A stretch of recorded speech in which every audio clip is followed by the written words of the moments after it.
എന്നെ ഈ പേര് വിളിച്ച് കളിയാക്കിയതേ ഉള്ളൂ. പിന്നെ വാഴ എന്ന് പറയുന്നത് ഒന്നും കളയാൻ ഇല്ലാത്തൊരു ചെടിയാണ്. അങ്ങനെയല്ല, വാഴ എന്ന് വിളിക്കുകയാണെങ്കിൽ നിങ്ങൾ സന്തോഷിക്കണം. ബിക്കോസ് വാഴ ഇസ് വെരി ടെക്നോളജി. ഒരു കമ്പനി എടുത്ത ഏറ്റവും കൂടുതൽ സ്ത്രീകളായിരിക്കും ജോലി ചെയ്യുന്നത്. അങ്ങനത്തെ കമ്പനി നോക്കി പോകുന്നോണ്ടാണ്. ഇവനെക്കാളും വലിയ വായി നോക്കി ഈ പഞ്ചായത്തിൽ വേറെ ഉണ്ടാവില്ല. ഇവനിപ്പോ ഈ താടിയിലേക്ക് പിടിച്ചോണ്ട് പോയി. ഈ ബുദ്ധിജീവികൾ എന്ന് പറയുന്നത് നമ്മൾ കണ്ടിരിക്കുക എന്തെങ്കിലും ചോദിക്കുമ്പോഴത്തേക്കിന് താടി തടയും. ഇവൻ തടയപ്പോ എനിക്ക് മനസ്സിലായ ഒരു കാര്യം. എന്താ പാവാട പോലെ പിടിച്ചിരിക്കുന്നത്? അതായത് പെൺകുട്ടികൾക്ക് ഇങ്ങനെ ഭയങ്കര ഘനഗംഭീരമായ ശബ്ദമുള്ള ആൺകുട്ടികളോട് എടി പെണ്ണെ, നിന്റെ ചാട്ട എങ്ങോട്ടാണെന്നൊക്കെ എനിക്ക് മനസ്സിലാകുന്നുണ്ട്. അങ്ങനെയാണെങ്കിൽ ഞാൻ അതൊന്ന് സ്ക്രിപ്റ്റ് ഒന്ന് റെഡിയാക്കി എടുക്കട്ടെ, നീ ഡയറക്റ്റ് എന്ത് സത്യം പരമാത്രം. ഹാഷിർ. ആ പേര് എനിക്കങ്ങ് വരുന്നില്ല. ഭീകരനാണോ? ഭീകരൻ കൊട്ടും ഭീകരൻ. 1000 കമന്റ് ഉണ്ടായിരുന്നു. 2 പ്രാവശ്യം വായിച്ചാൽ തന്നെ പേര് പിടിക്കും. ഞാൻ ഇങ്ങനെ പോയി ഞാൻ തളർന്നങ്ങ് പോയി. എന്തൊക്കെയാണ് ഈ കൊച്ചു കേരളത്തിൽ സംഭവിക്കുന്ന? നിങ്ങൾ വീണ്ടും പോയി. ഞാൻ വെറുതെ മിസ്റ്റർ സുരേഷ് വിളിച്ചു. പുള്ളി ഇങ്ങനെ തിരിച്ചു വിളിച്ചു. ഇതാ ഈ സാധനം ആ കമ്പി കയറി കുത്തി അന്ന് സുരേഷ് ഞാൻ ഇങ്ങനെ ഈ കഥ ഫുള്ള് പറഞ്ഞിട്ട് ഇങ്ങനെ കാണിച്ചു. ഇപ്പം മനസ്സിലായോ ദൈവം കൂടെ ഉണ്ടെന്ന്?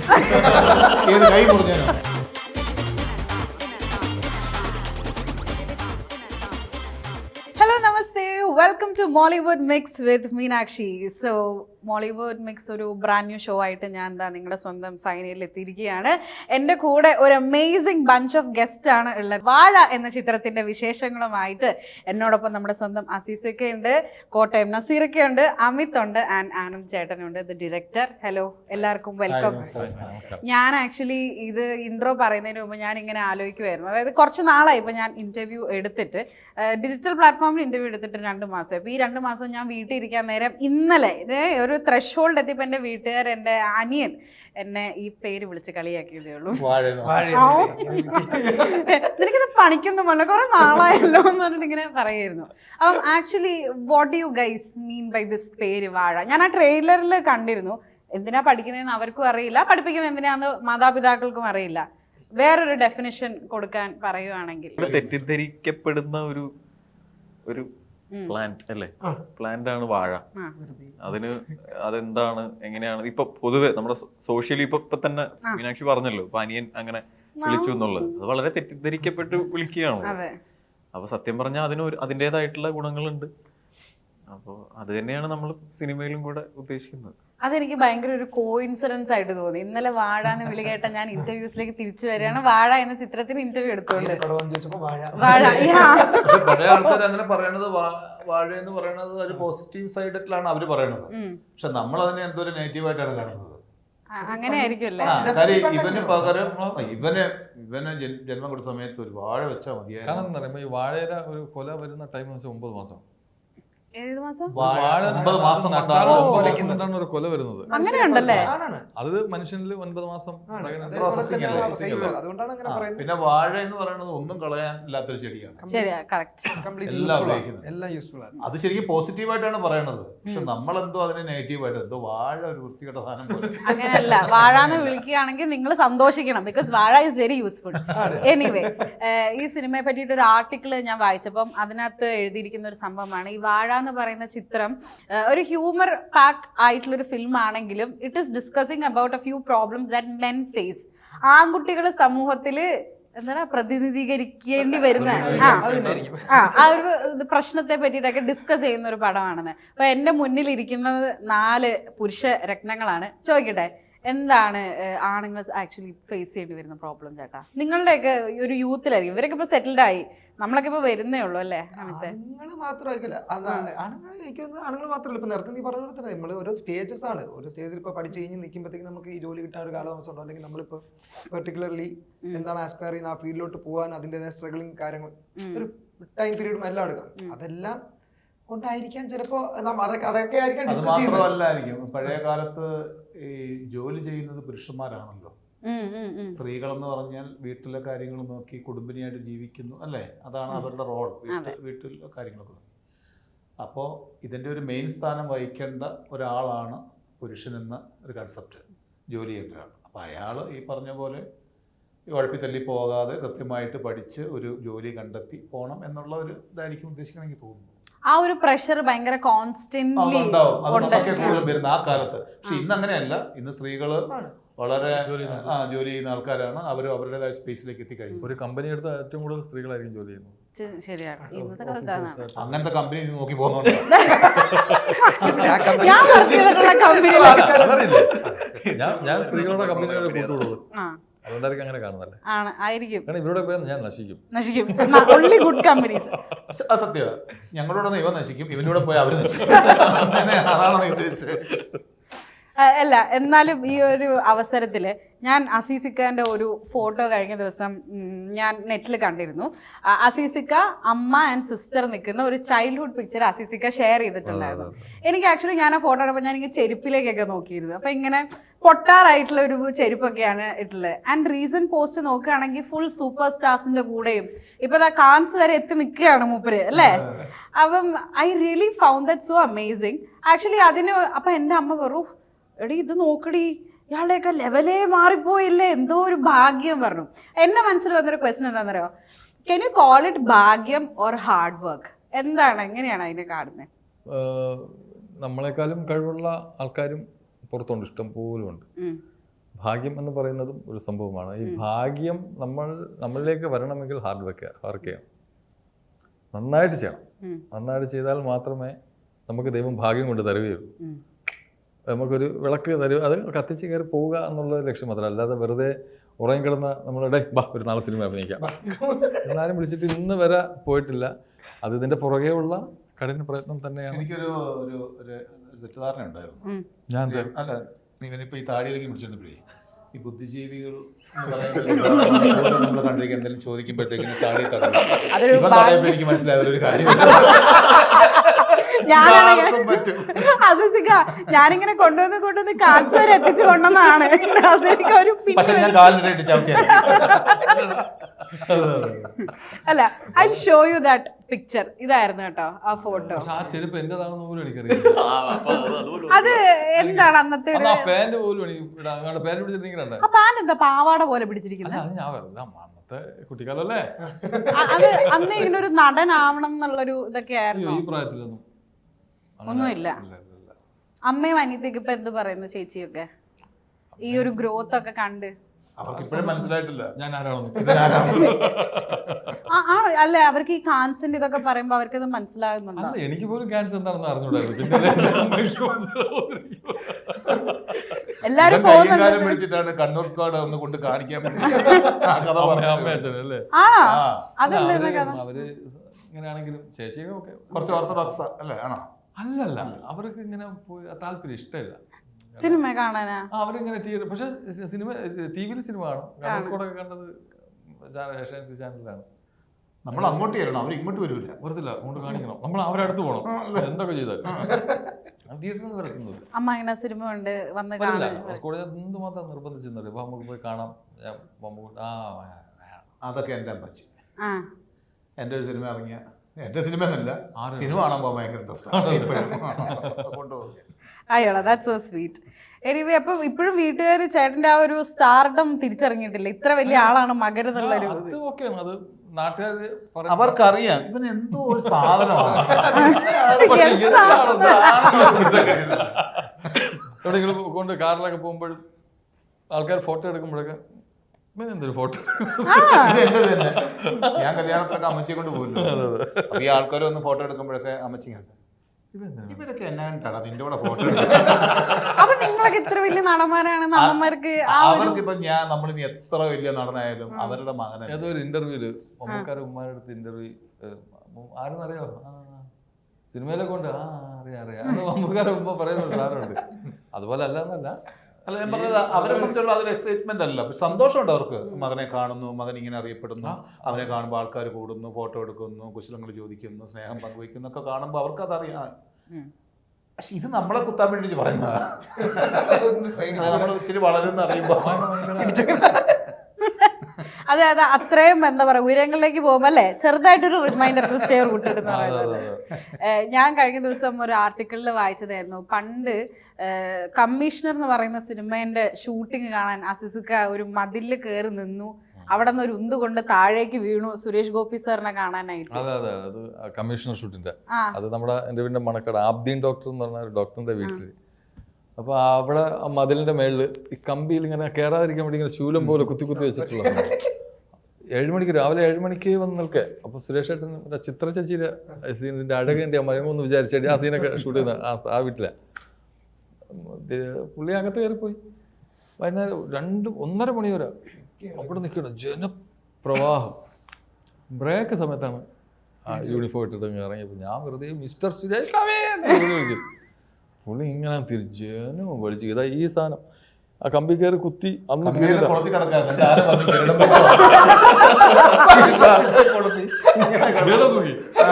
ഷർട്ടല്ല എന്റെ കയ്യിൽ. അമേരിക്കൻ ഷോയ്ക്ക് ഇങ്ങനെ പോകുന്ന സമയത്ത് സുരേഷ് ഏട്ടൻ എൻ്റെ അടുത്തിരിക്കുക ചെയറിൽ. അപ്പൊ സുരേഷ് ഏട്ടൻ ഞാൻ ഇങ്ങനെ ഈ കഥ ഫുള്ള് പറഞ്ഞിട്ട് ഇങ്ങനെ കാണിച്ചു. സുരേഷ് ഏട്ടൻ അന്ന് മുറിഞ്ഞതാണ്. അപ്പൊ പുള്ളി ആ എത്തുന്ന വരെ എൻ്റെ കയ്യിൽ ഇപ്പം മനസ്സിലായോ ദൈവം കൂടെ ഉണ്ടെന്ന്. ഏത് കൈ മുറിഞ്ഞാനോ? യാത്ര ചെയ്യാൻ പറ്റില്ലേ? പുള്ളിയുടെ ഷോ ചെയ്യുന്നു, പുള്ളിയുടെ ഒരുമിച്ച് നിൽക്കുന്നു. അപ്പം ദൈവമുണ്ട്. കാരണം ഒരു നേരം കാണാൻ വേണ്ടി പോലും പറ്റാത്ത ആ അവസ്ഥയിൽ നിന്ന് അല്ലേ. ഇതേപോലെ തന്നെ അവർക്കും ഉണ്ട് കഥ പറയാൻ. അതെ അതെ. ഇനി അടുത്ത തലമുറയും ഇപ്പൊ നമ്മളുടെ ഒപ്പം വേറെ തലമുറയും അത് പറയും. ഇങ്ങനെ ഒരു റോളിങ് ഇങ്ങനെ പൊയ്ക്കൊണ്ടിരിക്കും. എനിക്ക് നസീറിക്കൊക്കെ അതേപോലെ ഒരു കഥ എന്തായാലും ഷെയർ ചെയ്യാനുണ്ടാവും. ഇല്ല, അവരെല്ലാം സമയപ്രായക്കാരല്ലേ. അപ്പൊ ഞങ്ങളിപ്പോ തിക്കുറിശി മാമനൊക്കെ ആയിട്ടുള്ള കാര്യം സന്തോഷമായില്ലടാ. ഇവരെപ്പോഴും ഇങ്ങനെയാണ് അങ്ങോട്ടും ഇങ്ങോട്ടും give and take, give and take. ഞങ്ങളതൊരു രസം. നമ്മളിവിടെ വന്ന് ഭയങ്കര ശ്വാസം റൂമിൽ വന്നോട് ഇടി ശ്വാസം പിടിച്ചിരുന്നു ഇവിടെ വന്നിരുന്നിട്ട് പറയണ്ട. നമ്മളെ ആൾക്കാർ കാണാൻ ആഗ്രഹിക്കുന്നത് ഇങ്ങനെ ചിരിച്ച് പിന്നെ ഇരിക്കുന്നത് കാണാൻ. അതെ അതെ, തീർച്ചയായിട്ടും. ഇനി കുറച്ചു നേരം ഞാൻ ഡയറക്ടറിലേക്ക് കുറച്ചു നേരമല്ല കുറെ നേരം സത്യം പറഞ്ഞുണ്ടല്ലോ. അമിതും ഞാനും ഞങ്ങൾ ഇൻസ്റ്റാഗ്രാമിൽ കുറെ വർഷങ്ങളായിട്ട് കണക്റ്റഡ് ആണ്. അതെ. പക്ഷെ അങ്ങനെയല്ല, കുറച്ച് ആ കൊച്ചിന്റെ കുട്ടിയുടെ പേരെന്താ ഞങ്ങൾ എടുത്ത് പേരെന്താ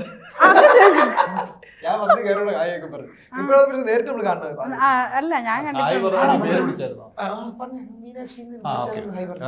അതെ. അപ്പൊ ഇത്രയും യങ് ആയിട്ടുള്ള ഒരു ഡയറക്ടറുടെ സുഹൃത്തുവലയത്തിലുള്ളത് ഞാൻ അറിഞ്ഞിരുന്നില്ല. നസീർക്ക ആദ്യത്തെ പടം ചെയ്യുമ്പോൾ 24 വയസ്സല്ലേ ഉള്ളൂ.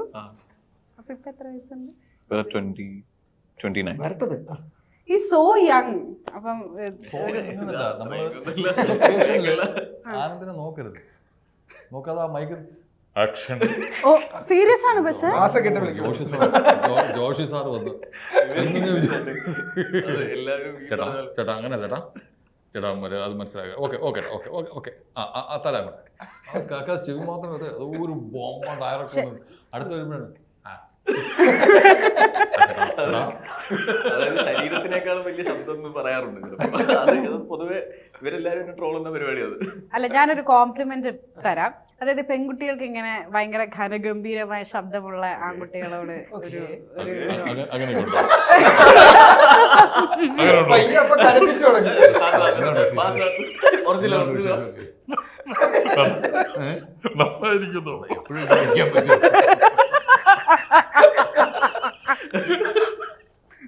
പക്ഷേ ഇത് കൊള്ളാം കേട്ടോ. ഞാൻ നിങ്ങളൊക്കെ ഇത് സീനിയേഴ്സ് തിക്കുറിശി ഞാൻ എവിടെ ചേട്ടാ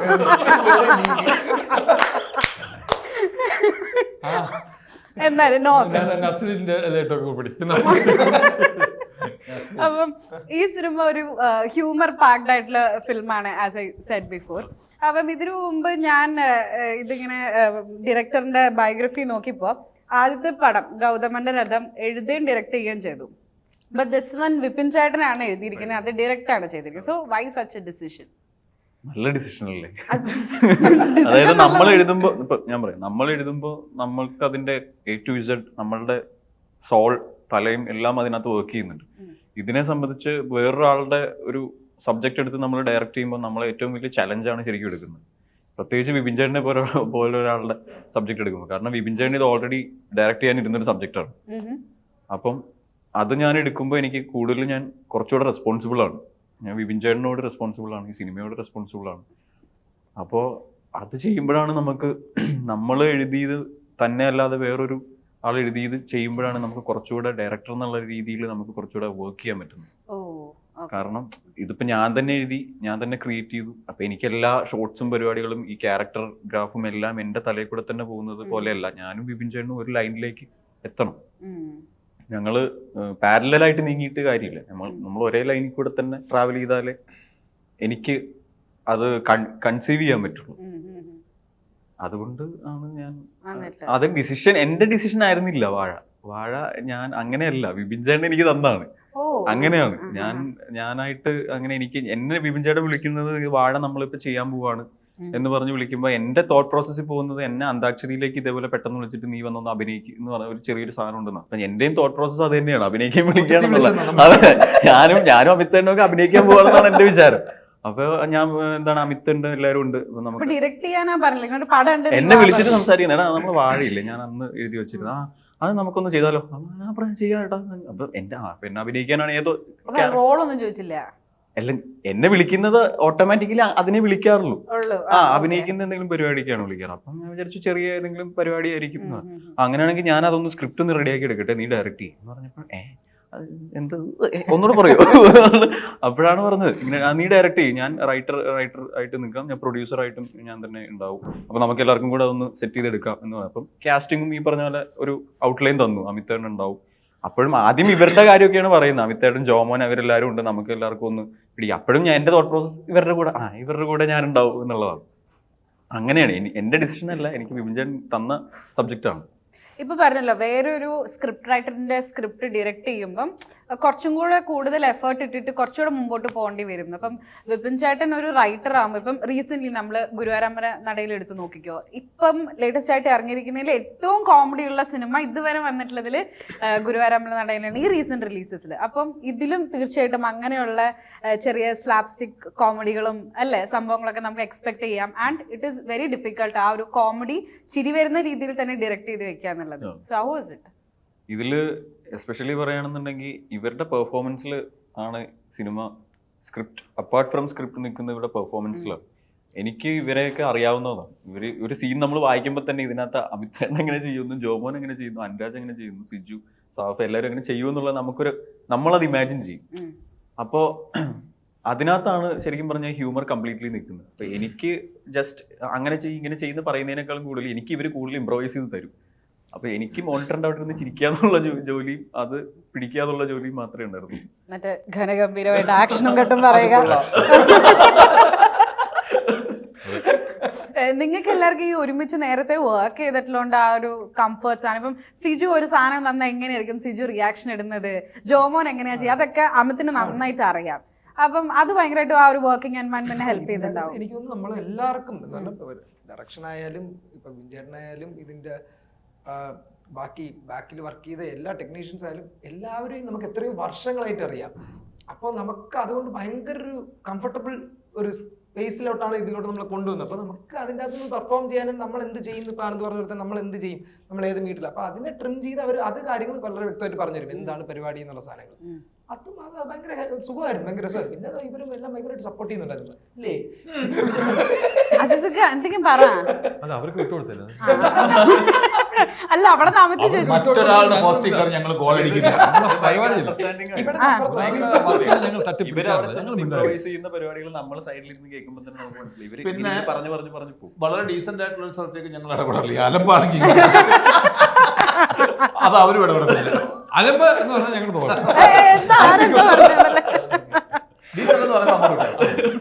അതെന്നാ ഇനി കുറച്ച് നമുക്ക് അലം പറയാം. ഇപ്പൊ ഇതിനകത്ത് നസീർക്ക ഒരു ഡയലോഗ് ചോദിക്കുന്നുണ്ട്, നിന്നെ മറ്റുള്ള പാരന്റ്സ് പറയുന്നവരൊന്നും ഞാൻ പറയുന്നില്ല, ഒന്നെങ്കിൽ ഡോക്ടറോ അല്ലെങ്കിൽ എഞ്ചിനീയറോ ആകാന്ന്. How are you as a father in real life? എന്ന് പറഞ്ഞാൽ ഞാൻ ഒരു പിതാവെന്ന നിലയിൽ അങ്ങനെയാണ്. വിചാരിക്കുന്നത് ഇവനെ പോലെ തന്നെ എനിക്ക് വിവരമില്ലെന്നാ. പക്ഷെ അങ്ങനെയല്ല. ഉപയോഗമുണ്ട്, കാനഡയിൽ പഠിപ്പിക്കാൻ ഉപയോഗമുണ്ട്. ഞാൻ അങ്ങനെ കമ്പൽ ചെയ്തിട്ടുള്ള ഒരാളാണ്. എന്റെ മൂത്ത മോൻ കാനഡയിലാണ്, അവിടെ ജോലി ചെയ്യാണ്. ഇപ്പൊ ജോലി ചെയ്യണ മോനുണ്ടോ? എന്താണ് ഞാൻ ഫസ്റ്റ്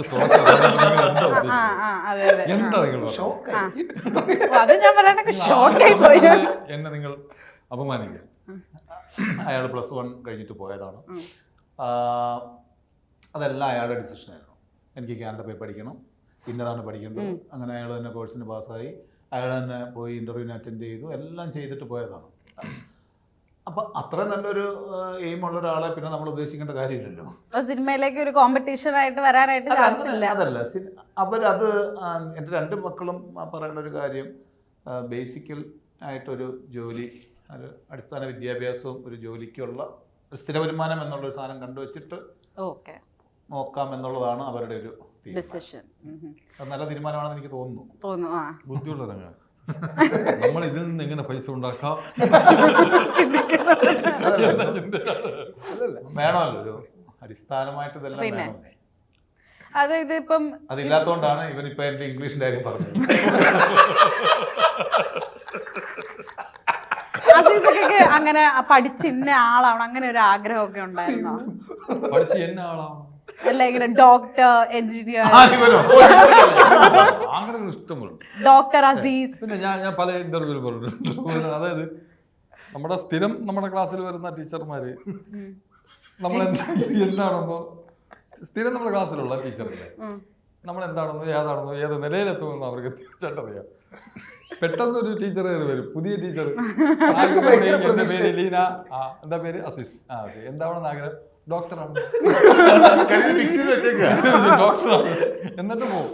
പിന്നെ അവർക്ക് ഒരാഴ്ച കഴിയുമ്പോൾ മനസ്സിലാവും ഞാൻ ഡോക്ടറാണോ. അപ്പൊ ഡോക്ടർ പിന്നെ കുറെ ഒരു മാസം കഴിയുമ്പോൾ നീ അന്ന് എന്താവണമെന്ന് ആഗ്രഹം എന്ന് പറഞ്ഞാൽ ആ നിലയിലൊക്കെ എത്തും. ഡോക്ടറാണെന്നൊരു ആഗ്രഹം ഉണ്ടായിരുന്നു, ആഗ്രഹിക്കാമല്ലോ. അപ്പൊ ഇത് വളരെ യാദൃശികമായിട്ട് ഈ ഒരു ഫീൽഡിലെത്തിയ ആളാണ്. അല്ല, ആഗ്രഹിച്ചു വന്നാണ്. പിന്നെന്താ ആഗ്രഹം ചോദിച്ചപ്പോ ആക്ടർ ആവണമെന്ന് പറയാൻ പാടില്ലേ? ഓ അങ്ങനെയാണോ? ആ അല്ല, ഞങ്ങളിപ്പോ ഡോക്ടർ എഞ്ചിനീയറിന്റെ അത് പല ഫീൽഡ് മകൻ കാനഡയിലും അതൊക്കെ ഫീൽഡ് ചെയ്ത് വെച്ചിരിക്കുകയാണ്. അതാണ് ഞാൻ ഡോക്ടർ എന്നൊക്കെ പറഞ്ഞത്. ഏറ്റവും നല്ല ആഗ്രഹം എന്താണെന്ന് ചോദിച്ചാലേ എനിക്ക് പറയാൻ പറ്റും. അത് എനിക്ക് ഒരു നടനാവണമെന്നായിരുന്നു എന്ന് തന്നെയായിരുന്നു ആഗ്രഹം. തന്നെയായിരുന്നു എന്റെ ആഗ്രഹം. Okay, so keeping up at this veteran actors. അല്ല പറഞ്ഞു, അതൊക്കെ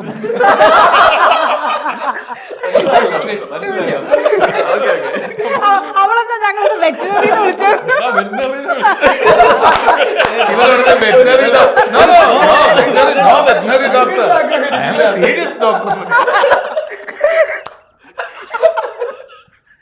നമ്മളെ വിവരക്കേട് ഈ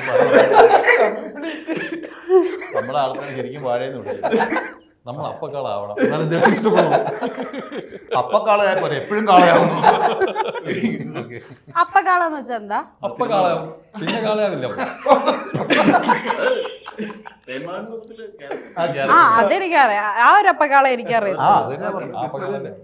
അപ്പം എന്തായാലും ഇവരല്ലാതെ ഇപ്പൊ സിനിമയിൽ നമ്മൾ നോക്കുകയാണെങ്കിൽ ചറപറാന്ന് പറഞ്ഞിട്ട് കോണ്ടന്റ് ക്രിയേറ്റേഴ്സ് ഉണ്ട്.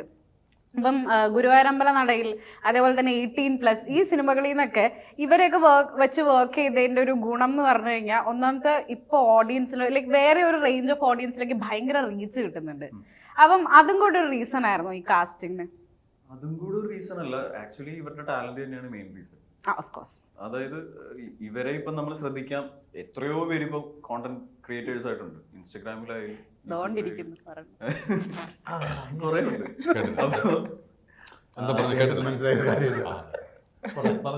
അപ്പൊ അങ്ങനെ നോക്കുമ്പോഴത്തേക്ക് ഇതിൽ നിന്ന് തന്നെ ശ്രദ്ധിക്കപ്പെടുന്നവർ വളരെ ചുരുക്കമാണ്. അപ്പൊ ബേസിക്കലി അത് തന്നെയാണ്, ടാലന്റ് തന്നെയാണ് നമ്മൾ നോക്കിയിട്ടുള്ളത്. കാരണം ഞാൻ ഇതിന്റെ കമന്റ് ബോക്സ് നോക്കിയപ്പോഴത്തേക്കും 1000 കമന്റ് ഉണ്ടെങ്കിൽ അതിൽ 500 കമന്റ് ഹാഷിർ. ആ പേര് എനിക്ക് അങ്ങ് വരുന്നില്ല.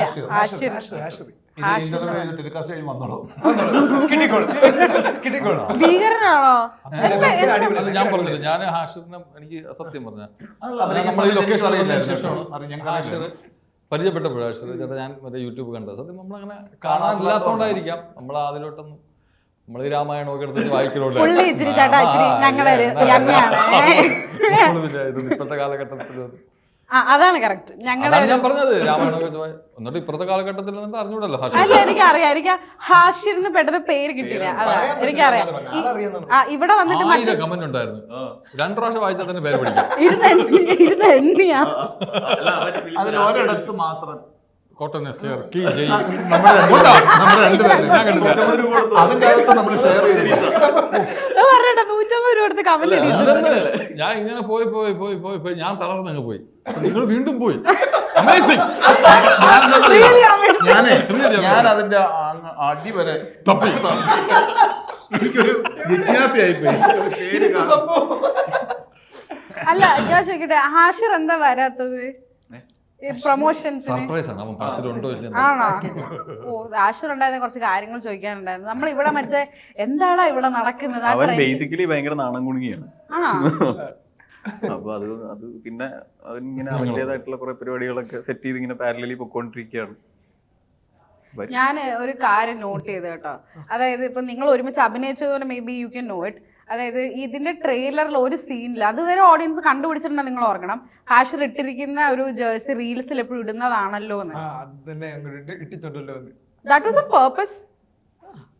അങ്ങനെ റീൽസിലൊന്നുമില്ല, ഓൺ കോസ്റ്റ്യൂം എടുത്തോണ്ട് വരാൻ പറഞ്ഞു. ഓൺ കോസ്റ്റ്യൂംസ് കൂട്ടത്തിൽ എടുത്തോണ്ട് വരാൻ പറഞ്ഞിട്ടുള്ളത്. അതിൽ ഏതോ ഒന്ന് ആ സീനിൽ വർക്ക് ആയപ്പോഴത്തേക്ക് അത് ട്രോളാൻ പറഞ്ഞു. എനിക്ക് തോന്നുന്നത് പുതുശ്ശേരി DOP ഭയങ്കര ഫുട്ബോൾ ഫാനും കൂടെയാണ്. അപ്പൊ അതും കൂടെ വെച്ച് നോക്കുമ്പോഴത്തേക്ക് ഈ ജേഴ്സി ഉള്ള പിന്നെ അവരുടെ ക്യാരക്ടറിന്റെ മൂഡ് അത് തന്നെയാണ്. അതായത് ക്യാരക്ടർ അങ്ങനെ തന്നെയാണ് പൊക്കോണ്ടിരിക്കുന്നത്. അവരെങ്ങനെയാണോ അതേപോലെ തന്നെയാണ് നമ്മൾ ആ ക്യാരക്ടർ പ്ലേസ് ചെയ്ത് പൊക്കോണ്ടിരിക്കുന്നത്. അപ്പൊ ആൾക്കാർക്ക് അത്രയും റിലേറ്റബിൾ ആയിരിക്കും. നമ്മളിപ്പോ നാട്ടുമ്പുറത്തൊക്കെ കാണുന്ന വോളിബോളും അല്ലെ ഫുട്ബോളൊക്കെ കളിച്ച് നടക്കുന്ന കുറെ ടീമുണ്ട്, അതേപോലെയാണ് നമ്മളത് പിടിച്ചിരിക്കുന്നത്. ഓക്കെ, ഈ സിനിമയിൽ ഇവരെ എന്നും കൂടാതെ ബേസിൽ ജോസഫ് കൂടി ഉണ്ട് എന്നുള്ള ഒരു സംഭവം നമ്മൾ വായിച്ചു. സോ ജഗദീഷ് ചേട്ടനുണ്ട്, ഒരുപാട് പേരുണ്ട്. ബേസില് അങ്ങനെ വലിയ സംഭവമല്ല, എന്നാലും ബേസിൽ വലിയ സംഭവം സിനിമയിൽ വലിയ സംഭവമല്ല, ചെറിയ ജസ്റ്റ് ഒരു സാധനം.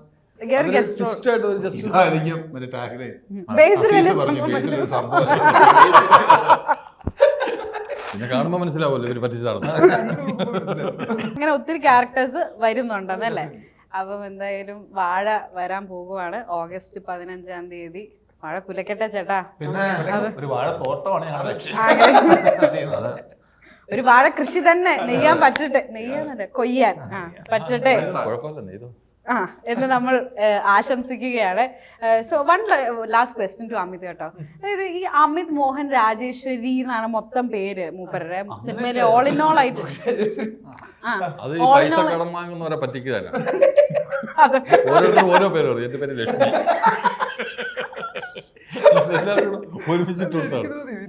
ആർട്ടിക്കിൾ ഞാൻ കാണിച്ചത് അമിത് എന്ന് പറഞ്ഞ കോമഡി അടിച്ചു, മോഹൻ രാജേശ്വരി കാസ്റ്റ് വേറെ സെപ്പറേറ്റ് എടുക്കും. ഞാൻ ഇത് ഒന്നിച്ചല്ലേ വരേണ്ടത്. അപ്പൊ അത് ആ പേരിന്റെ ഒരു സംഭവം എന്ന് പറയും. പേര് എന്റെ official name Amit Mohan MR എന്നായിരുന്നു. ഏതൊരു പോയിന്റ് ഞാൻ വെറുതെ ചിന്തിച്ചപ്പോഴത്തേക്ക് അമിത് മോഹൻ വീണ്ടും മോഹൻ R രാജേശ്വരി.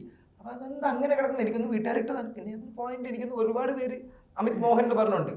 3 പേരാക്കാം, രാജേശ്വരി അമ്മയുടെ പേരോട് ചേർത്ത് വെച്ച് അങ്ങനെ ആക്കാം. രാജേശ്വരി നൈസ്, എനിക്ക് ഇഷ്ടമാണ്. അപ്പം എന്തായാലും ഓൾ ദ വെരി ബെസ്റ്റ് ഇന്റർവ്യൂവിന്. എനിക്കറിയാം നിങ്ങൾ തന്നെ നല്ല ടയേർഡായി, പക്ഷെ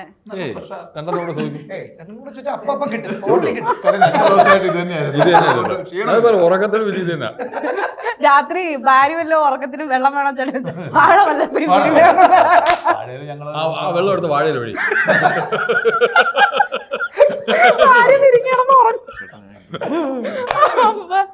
എന്തായാലും all the very best for the film and thank you so much. ഇപ്പൊ മോളിവുഡ് മിക്സിന്റെ ഫസ്റ്റ് ഇന്റർവ്യൂ ആയിരുന്നു കേട്ടോ ഇത്.